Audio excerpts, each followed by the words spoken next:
firmes e fortes. O professor Eugênio Mirham me acompanha também todos os dias às 10h30 no Geopolítica em Foco, e a gente tem discutido durante essas últimas semanas, a semana passada e essa, a guerra Palestina e Israel. Professor, quero de pronto saber a sua opinião sobre esse veto dos Estados Unidos a essa resolução apresentada pelo Brasil, que pedia ali cessar-fogo, corredores humanitários. O veto dos Estados Unidos significa o que neste momento? Hoje de manhã lá no nosso programa, hoje foi o oitavo dia que nós só tratamos, né, a semana passada inteirinha, segunda, terça e quarta dessa semana. E eu acho que vai continuar assim por alguns dias, porque hoje no mundo, o mundo inteiro está olhando para lá. Uma das manchetes neste momento do portal chamado Russia Today diz assim: Biden pedirá ao Congresso dos Estados Unidos pacote de ajuda sem precedentes para Israel. O que ele quer dizer com isso? Vai ser muito mais dinheiro para Israel do que foi para a Ucrânia, não é?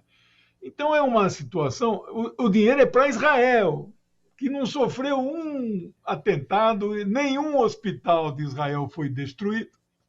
De Gaza foram 11 hospitais destruídos, né?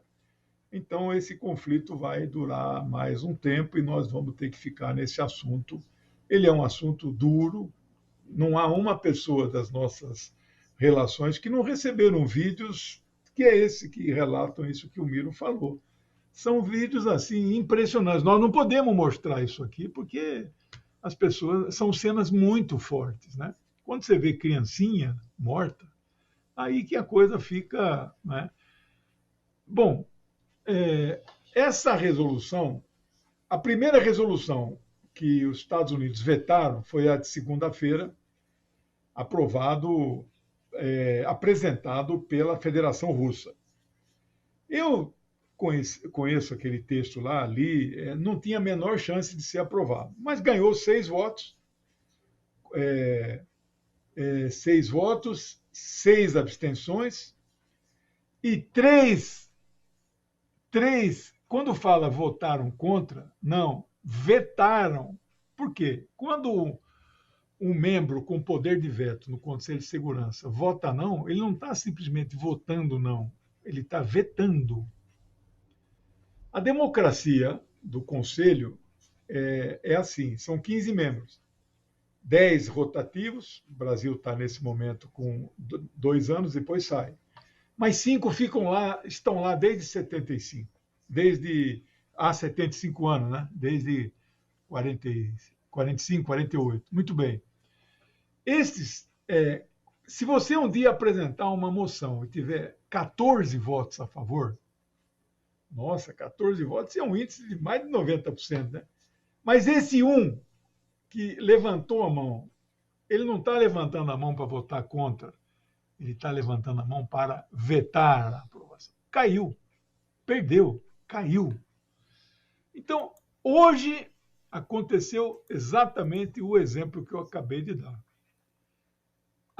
O Brasil construiu uma nova proposta, do meu ponto de vista, ruim, o linguajar ruim, mas o objetivo era cessar fogo já. E para isso, então, é o que o mundo inteiro está clamando, é preciso parar os ataques aos palestinos, né? Estão morrendo aos milhares, crianças, 900 crianças morreram, né? Bem, e aí a Inglaterra e a França, que tinham vetado a da Rússia, votaram a favor hoje. Não, 2 abstenções. A própria Rússia se absteve, né? Porque tem lá uma frase, o texto lá está Hamas, terrorista, né? As Nações Unidas não concordam com essa terminologia, mas para poder aprovar, o Brasil teve que incluir esse. O Brasil também não classifica o Hamas. O Hamas é um grupo de resistência. Hamas, Fatah, Frente Popular, Jihad, tem vários grupos que são partidos políticos que resistem com armas na mão. E armas na mão é um direito que os povos têm com base na Carta das Nações Unidas, aprovado lá em São Francisco, em 1945.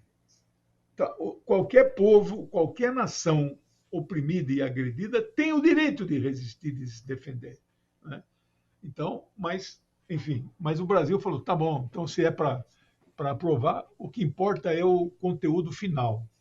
Seria uma decisão assim, porque o Conselho de Segurança não dá assim, não recomenda, ele exige. É um órgão, é o único órgão na história da humanidade que nós conseguimos construir que é deliberativo. O Conselho de Segurança, a Assembleia Geral não tem o poder. O Conselho sim. Então, se aprovasse a resolução, a ordem é cessem fogo imediatamente. Eu já contei para os nossos espectadores pela manhã, que tem um pouco mais de tempo para nos ouvir, se fosse aprovado, Israel não cumpriria do mesmo jeito. Mas para poupar Israel a mais um desgaste, os Estados Unidos vetaram, para que ninguém tenha dúvida do lado de quem o império está. Não por acaso o chefe do império fez uma visita lá, relâmpago, né, que nós vamos também tratar aqui nesse programa de hoje, né? Quer contextualizar para a gente de que forma essa guerra se insere na geopolítica mundial, no que ela mexe neste momento, no Oriente Médio, nessas forças, na multipolaridade? Vamos começar contextualizando nesse sentido, professor? Vamos. A geopolítica mundial está sendo modificada de forma acelerada. 2021, a guerra na Síria, a guerra contra a Síria, feita de fora para dentro, estimulada pelos Estados Unidos, por Israel, eles perderam na Síria. No mesmo 2021, em agosto, 15 de agosto, os talibãs, uma guerrilha pobre, camponesa, anda de chinelo de dedo, deu uma surra histórica nos Estados Unidos e eles foram expulsos do Afeganistão. Tomaram o Palácio Presidencial. Em fevereiro do ano passado, começou o que se chama guerra na Ucrânia, mas é um conflito na Europa Oriental, que a Rússia já ganhou a guerra, mas a guerra não pode parar, né? A guerra acabou, não tem mais, a Ucrânia não tem nenhuma capacidade de reagir mais. Acabou, perdeu o território, não vai recuperar. Isso está mudando a geopolítica mundial. E de uns meses para cá, nós também já conversamos sobre isso, ali na região do Sahel, na África, o imperialismo está apanhando duro, né? Estão derrubando governos, que a imprensa chama de golpe, mas são movimentos cívicos militares que contam com amplo apoio da população, que estão expulsando os franceses. Mas os Estados Unidos têm base lá no Níger, no Mali, estão tomando uma surra. E agora a surra vem da Palestina. Bem, ontem houve aquele massacre lá no maior hospital de Gaza, e não é o primeiro, é o 11º que eles destroem. Você veja como é a saúde na Palestina, né? 11, eu acho que tem muito mais hospitais, mas 11 foram atacados, alguns destruídos inteiramente, outros parcialmente. O de ontem era o maior hospital de Gaza, e era o hospital maternidade também. As estimativas na hora foi que morreram 500, mas hoje já tem notícia que passou de 1.000. Quem morreu? Morreram doentes, feridos que estavam sendo tratados. Mas como aquilo era uma maternidade, morreram dezenas, talvez centenas de criancinhas, né? Mas morreram os profissionais de saúde, médico, que já é uma coisa rara lá. Eles deram uma coletiva ontem, não sei se você viu, 3, 4 médicos, microfone assim, os corpos todinho do lado. Eles estavam ilhados, assim, no meio de corpos, né? Mataram médicos, mataram enfermeiros, mataram paramédicos.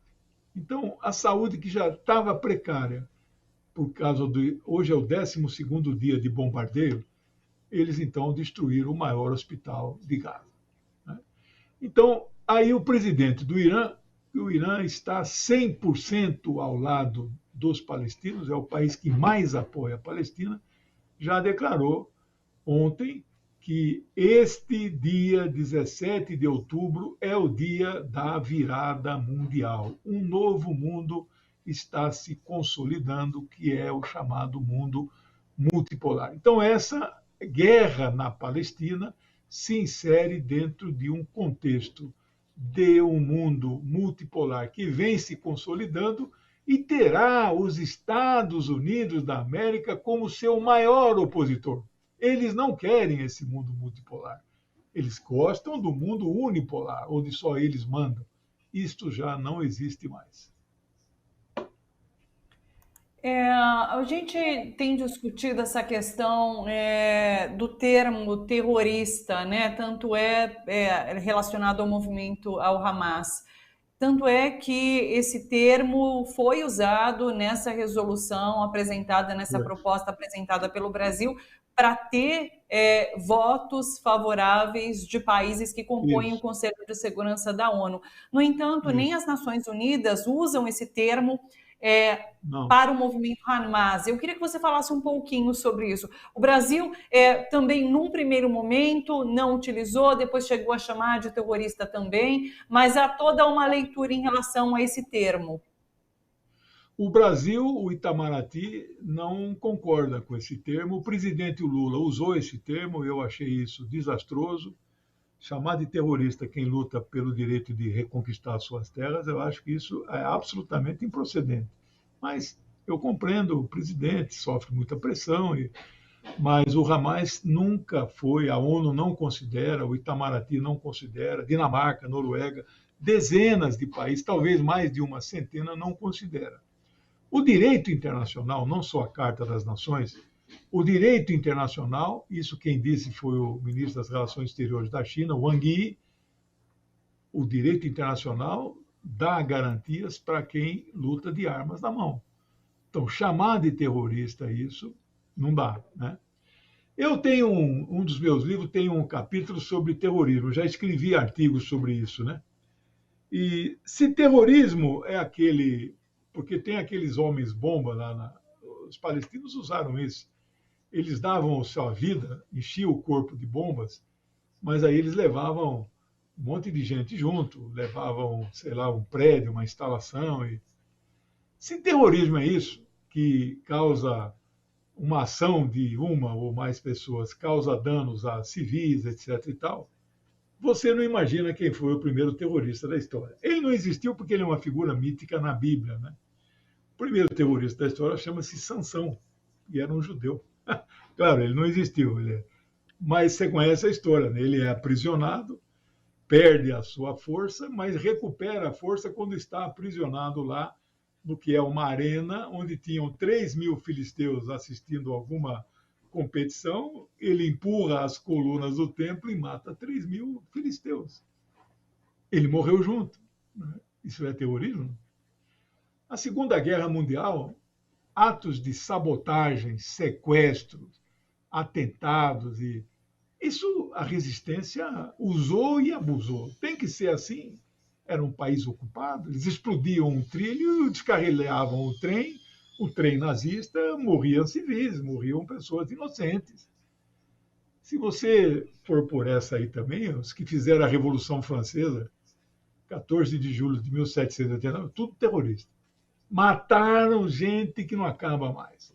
Agora, então, os palestinos, que têm o direito legítimo de fazer uso da luta armada para recuperar suas terras, eles são chamados de terrorista, e o Estado de Israel, coitado, um Estado fraquinho e tal, está sendo agredido, né? Você sabe, Thalita, o Israel não tem exército. Israel tem uma coisa chamada Forças de Defesa de Israel, FDI, não é exército. Mas por que esse nome? Não, porque Israel nunca ataca ninguém. Israel só se defende. Não é?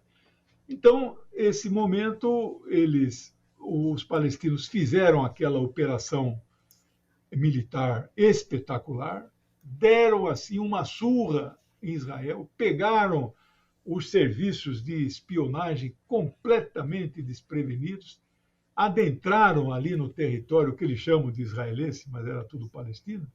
50 quilômetros aqueles jovens entraram com caminhonetes e ninguém sabe o número. Eu acho que foram 500 no máximo. E capturaram o que eu chamo de prisioneiros de guerra, soldados e civis, a mídia chama de reféns, eles falam, Israel reconhece 199 e o Hamas reconhece 250, não é? Trouxeram essas pessoas, estão em algum lugar lá na faixa de Gaza. Diz o Hamas que com esses bombardeios aleatórios que estão acontecendo, que já morreram 3 mil palestinos, dizem que 13 desses reféns também já morreram, mas morreram por causa dos atentados, não porque foram mortos, né? Então, aí Israel faz, então, uma contraofensiva para responder a uma operação de guerrilha e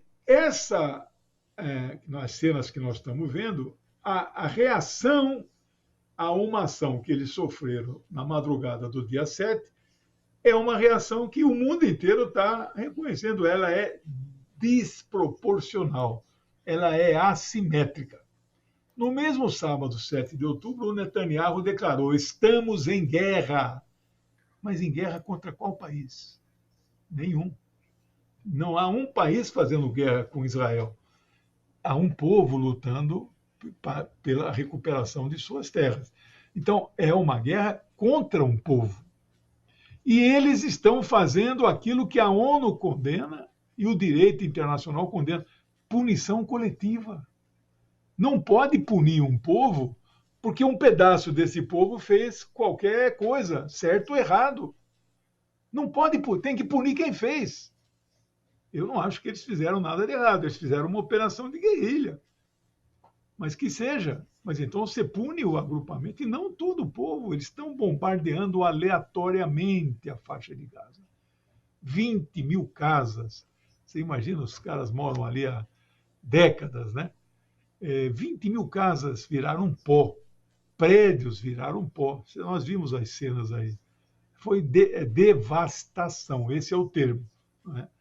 O número 3 mil mortos, a hora que esse negócio acabar, e não vai acabar tão cedo, nós vamos ver o total de mortos que estão ali embaixo, soterrados, e vai ultrapassar 5, 6, 7, 10 mil mortos.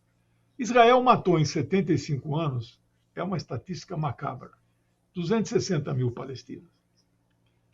Um povo, eles têm hoje, morando na Palestina, dentro de Israel e na Cisjordânia, eles são 7, 8 milhões, e tem 8 milhões no exterior. Se matar 260 mil, não é brincadeira, né? É um percentual significativo da população. Então, é um drama sem fim, Thalita, e eu não vejo nenhuma solução em curto nem em médio prazo. Qual a situação de Netanyahu neste momento? Há pesquisas internas, inclusive em Israel, que mostram que grande parte da população está contra o governo Netanyahu, muito por conta da falha na defesa do país, que permitiu esse ataque do Hamas.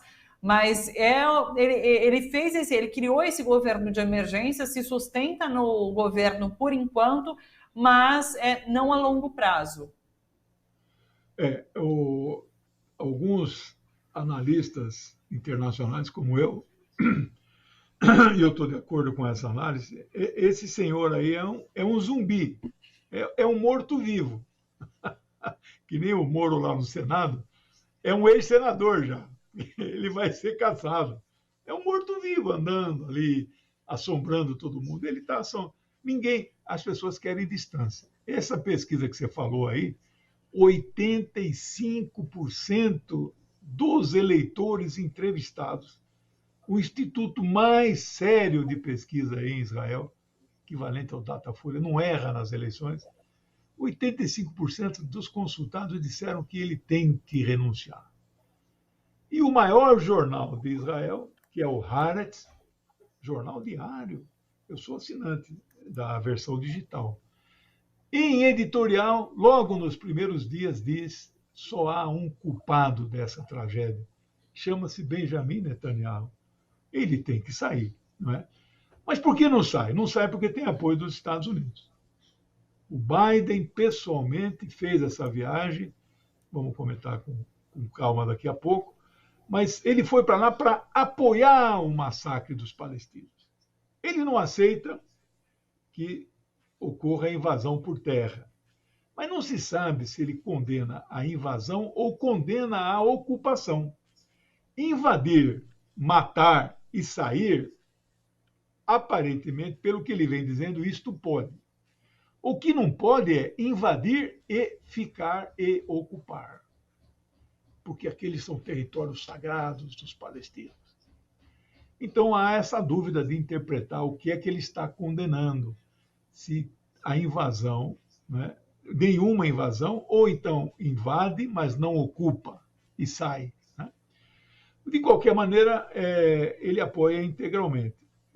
A coalizão dele é uma coalizão muito, muito unida. O partido dele, Likud, que já é um partido de extrema-direita, se aliou com dois partidos religiosos de extrema-direita e supremacistas. Qual a diferença? O partido dele, Likud, não é um partido religioso. Eles não defendem uma teocracia, né, assim. Estes outros dois defendem o caráter judeu de Israel e quem não for judeu tem que ser ou eliminado ou então expulso. Esses dois partidos, eles defendem que os palestinos sejam expulsos. Como eles são bonzinhos, eles não vão matar nada, eles vão conversar com todas as famílias, está aqui um dinheirinho, vamos comprar suas terras, dar dinheiro para você mudar lá para os Estados Unidos, para a Europa. São bonzinhos eles, mas se você não aceitar, nós vamos matar você. Esses são os partidos que ele se aliou. Então, eu não posso dizer que esteja acontecendo uma fratura na coalizão. Acho que não. Ao contrário, ele conseguiu cooptar um cara da oposição. São dois grandes líderes da oposição, Yair Lapid e o Benny Gantz. O Benny Gantz aceitou entrar no governo, virou ministro. Né? Ministro do quê? Ministro desse momento especial aí de união nacional, mas que não é união nacional. Judeus no mundo inteiro têm dado demonstração, parem esta guerra, solidariedade aos palestinos. Né? Ele, o Netanyahu, a pergunta que o pessoal me faz nos chats, né, manda zap, professor, ninguém consegue parar Netanyahu? Nesse momento, não. Nesse momento, não. A decisão, eu tenho apostado, a decisão de invadir está tomada. Mas aí sim, há diferenças, tanto que faz 8 dias eles vêm dizendo, nós vamos invadir, e não invadiram. Chegaram a adiar 2 dias, sexta-feira, por causa do clima. O clima, certo. Existe uma pressão mundial para que isso não aconteça. Nós, que apoiamos os palestinos e os próprios palestinos, eu acho que com este massacre, eles ganharam a luta de ideias, ganharam corações e mentes. Não há uma pessoa no mundo hoje que não esteja estarrecida com o que está acontecendo ali. Você não vê manifestação de judeus a favor de Israel no mundo, não vê. Ao contrário, você vê judeus se manifestando ao lado dos palestinos. Né? Então, essa é uma batalha que vai longe, né? Envolve o imperialismo estadunidense, que está decadente, que mandou 2 frotas navais lá, né? E vamos ver os desdobramentos aí, como é que isso vai escalar. Eu acho que vai escalar, não vai ficar só nisso. É isso. As atualizações, inclusive, deste conflito, vocês acompanham no Geopolítica em Foco, todo dia às 10h30 da manhã. A gente traz as principais atualizações, as manchetes pelo mundo e a análise do professor Legene Mirham. Algo a acrescentar ou ficamos por aqui? Então, eu estou apostando que a militância islâmica revolucionária, eles vão entrar nesse conflito, e se houver mesmo a invasão, como eu estou prevendo, o Irã vai entrar, aí vai entrar enquanto país na guerra. A coisa vai longe.